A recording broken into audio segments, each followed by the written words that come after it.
So in today's video we will look into the concept of steady state error. So we have already seen in the last video regarding the concept of transient state and steady state. So if you have a time response of this kind, C of t and t, if you have a desired output, this is your desired output,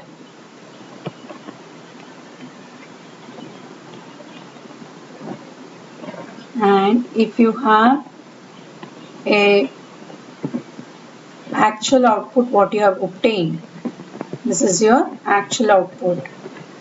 The difference between this desired output and your actual output is your steady state error.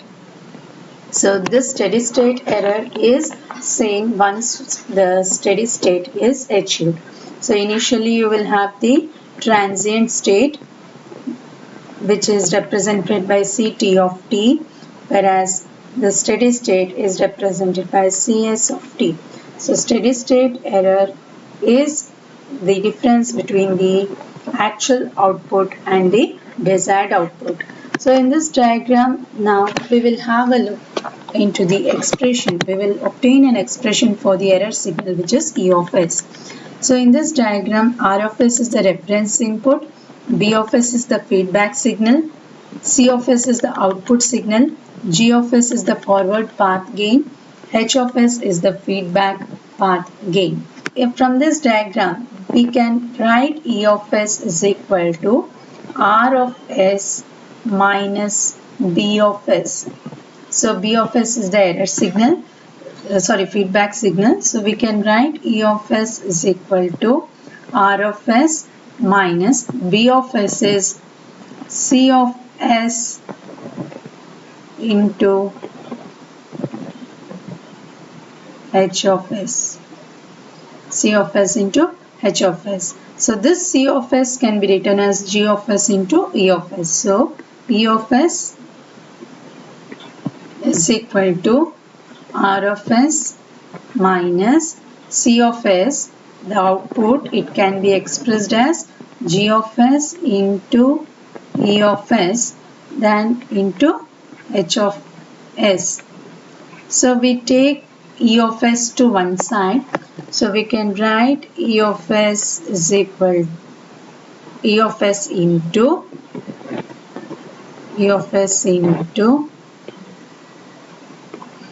1 plus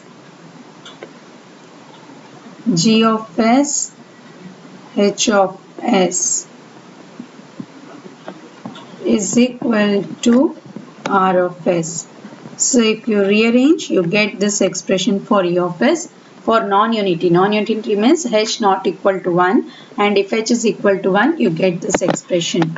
So if your feedback signal is positive, right now it is negative feedback. If your feedback signal is positive, then in the denominator we get 1 minus G of s into H of s, or 1 minus G of s. So if it is a negative feedback system, you get positive in the denominator.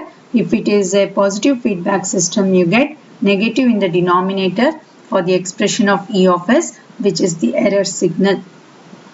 So the steady state error is the one which we obtain as time tends to infinity. As time goes on increasing, whatever state is at, that is the steady state. So steady state error is during that time. So the steady state error can be expressed as ESS is equal to limit t tending to infinity E of t.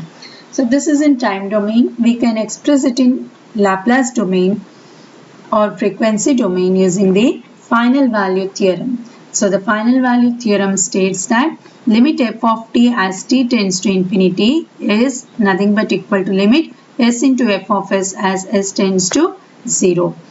Or your steady state error ESS can be limit E of t as t tends to infinity is equal to limit s into E of s as s tends to 0. So in this expression we will substitute the expression of E of s wherein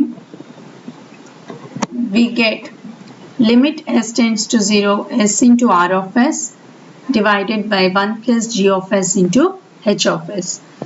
So this is for a negative feedback system. If it is a positive feedback system, here the sign goes negative. So if we can conclude that from this particular expression of E of s, your error signal depends on R of s, which is the reference input, its type and magnitude.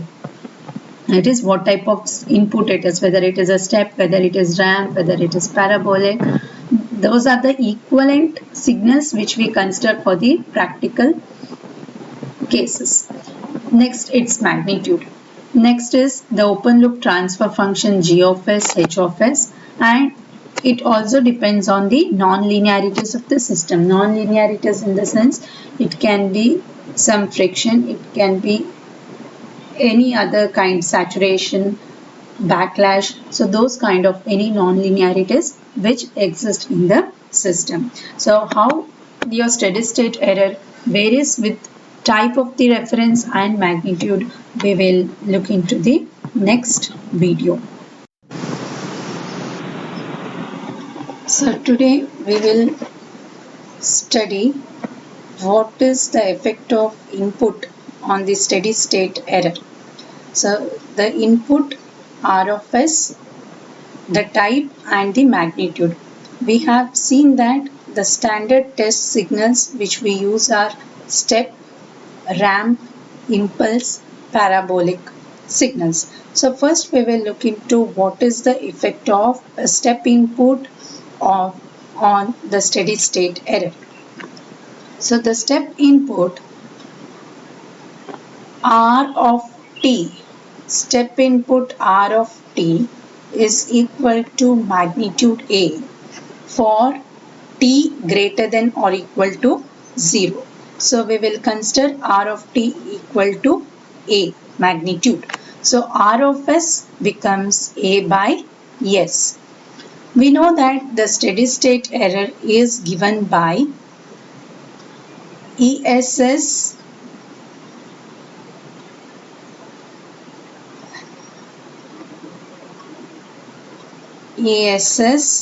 is equal to limit s tends to 0 E of s, s into E of s. So substituting that here, we have limit s tends to 0 s into E of s is R of s divided by 1 plus g of s into h of s. So substitute R of s as A by S. So if we substitute this R of s as A by S, this S and S get cancelled. So we will be having A divided by 1 plus G of S into H of S. So applying the limits S tends to 0, we have A divided by 1 plus limit S tends to 0 G of S H of S. So this limit G of S H of S as S tends to 0, we denote it as a position error coefficient Kp. So Kp is the position error coefficient of the system.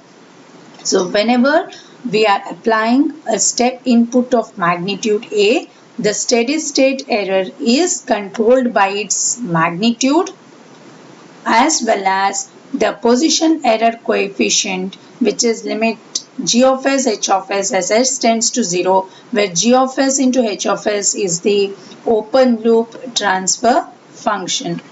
Open loop transfer function. So we can write the corresponding steady state error as ESS is equal to A divided by 1 plus Kp. So this is Kp. This is what we get the equation as. So you can see observe the waveform where A is the magnitude of the input and we have an oscillatory response over here, and the steady state error is equal to A divided by 1 plus Kp. Next we will have a look into what happens to the steady state error if we apply a ramp input of magnitude A.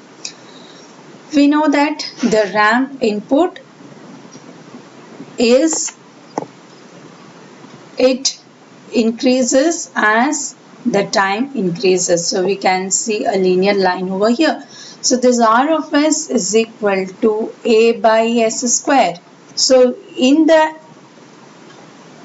expression for steady state error, if you substitute R of S as A by S square, this R of S is equal to A by S square, then you will be remaining with ESS.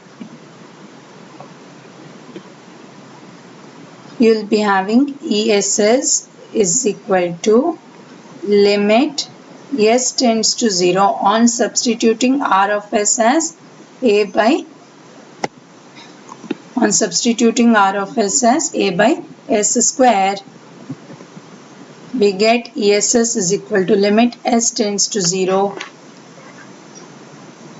1 by S plus S into G of S H of S. So substitute the limit S 0, you get ESS is equal to A divided by S G of S H of S as limit S tends to 0. This is called as the velocity error coefficient represented by Kv. So whenever we apply a ramp input of magnitude A, our steady state error of the system is controlled by the magnitude of the input, which is A, as well as the velocity error coefficient, which is Kv. So we can express steady state error as ESS is equal to A by Kv. So you can observe the waveform over here. So the steady state error is controlled by the velocity error coefficient and the magnitude of the input. Next, we have a parabolic input of magnitude A. So this is our input over here. So we have R of t as A by 2t square. So it becomes R of S is equal to A by S cube in frequency or by applying the Laplace domain. So substitute A by S cube in this, A by S cube over here. So you get S plus S square G of S H of S in the denominator. Sorry, S square plus S square G of S H of S in the denominator. So substitute S the limit, you get ESS is equal to A divided by S square G of S H of S. So this is called as the acceleration error coefficient. So whenever we have the steady state error, whenever we are going to find the steady state error for a parabolic input, the error is controlled by the magnitude of the input, which is A, and the acceleration error coefficient, which is Ka. So ESS is equal to A by Ka. For an impulse input, we are not finding the steady state error, as you know that the impulse response is, it's only for 0, the magnitude is equal to A. So we obtain the steady state error only for step input, ramp input and the parabolic input.